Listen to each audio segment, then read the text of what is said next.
ಎಲ್ಲರಿಗೂ ನಮಸ್ಕಾರ.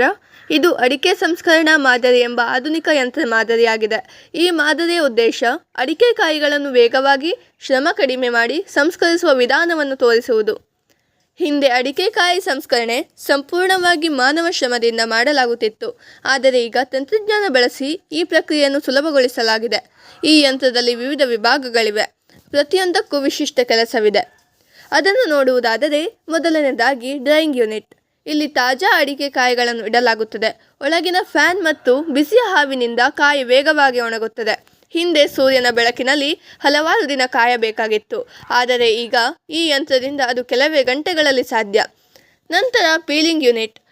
ಒಣಗಿದ ಅಡಿಕೆಗಳು ಈ ವಿಭಾಗಕ್ಕೆ ಬಂದು ಸಿಪ್ಪೆ ತೆಗೆಯುವ ಪ್ರಕ್ರಿಯೆಯನ್ನು ನಡೆಸುತ್ತದೆ. ರೋಲರ್ನಿಂದ ಕಾಯಿ ಸುಲಭವಾಗಿ ತಿರುಗಿ ಸಿಪ್ಪೆ ಬಿಚ್ಚುತ್ತದೆ. ಇದು ರೈತರ ಸಮಯ ಮತ್ತು ಶ್ರಮವನ್ನು ಬಹಳ ಮಟ್ಟಿಗೆ ಉಳಿಸುತ್ತದೆ. ನಂತರ ಕಟ್ಟಿಂಗ್ ಯೂನಿಟ್.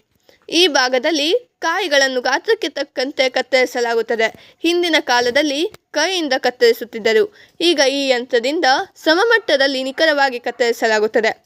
ನಂತರ ಗ್ರೇಡಿಂಗ್ ಯೂನಿಟ್. ಇಲ್ಲಿ ಅಡಿಕೆ ಕಾಯಿಗಳನ್ನು ಅವರ ಗಾತ್ರ ಮತ್ತು ಗುಣಮಟ್ಟದ ಆಧಾರದ ಮೇಲೆ ವಿಂಗಡಿಸಲಾಗುತ್ತದೆ. ದೊಡ್ಡ ಕಾಯಿ, ಮಧ್ಯಮ ಕಾಯಿ, ಸಣ್ಣ ಕಾಯಿ ಪ್ರತ್ಯೇಕ ರಂಧ್ರಗಳಲ್ಲಿ ಬಿದ್ದು ವಿಂಗಡಣೆಯಾಗುತ್ತದೆ. ನಂತರ ಕಂಟ್ರೋಲ್ ಪ್ಯಾನಲ್. ಈ ಪ್ಯಾನಲ್ನಿಂದ ಎಲ್ಲ ವಿಭಾಗಗಳನ್ನು ನಿಯಂತ್ರಿಸಬಹುದು. ಯಾವ ಭಾಗ ಆನ್ ಮಾಡಬೇಕೋ ಆ ಸ್ವಿಚ್ ಮೂಲಕ ಕಾರ್ಯಾರಂಭವಾಗುತ್ತದೆ. ಇದು ಸಂಪೂರ್ಣ ವ್ಯವಸ್ಥೆಯ ಹೃದಯ ಭಾಗವಾಗಿದೆ. ಈ ಮಾದರಿಯ ಪ್ರಮುಖ ಉದ್ದೇಶವೆಂದರೆ ರೈತರ ಶ್ರಮ ಮತ್ತು ಸಮಯ ಉಳಿಸುವುದು, ಉತ್ತಮ ಗುಣಮಟ್ಟದ ಉತ್ಪನ್ನ ನೀಡುವುದು ಮತ್ತು ತಂತ್ರಜ್ಞಾನ ಬಳಸಿ ಕೃಷಿ ಕ್ಷೇತ್ರವನ್ನು ವಿಕಸಿತಗೊಳಿಸುವುದು. ಇದು ವಿಕಸಿತ ಭಾರತ ಕನಸಿನ ಒಂದು ಸಣ್ಣ ಹೆಜ್ಜೆ. ರೈತನ ಕೈಯಲ್ಲಿ ಯಂತ್ರಶಕ್ತಿ ನೀಡುವ ಮಾದರಿ. ತಂತ್ರಜ್ಞಾನ ಮತ್ತು ಪರಿಶ್ರಮ ಕೈಗೂಡಿದಾಗ ಮಾತ್ರ ನಿಜವಾದ ವಿಕಸಿತ ಭಾರತ ಸಾಧ್ಯ.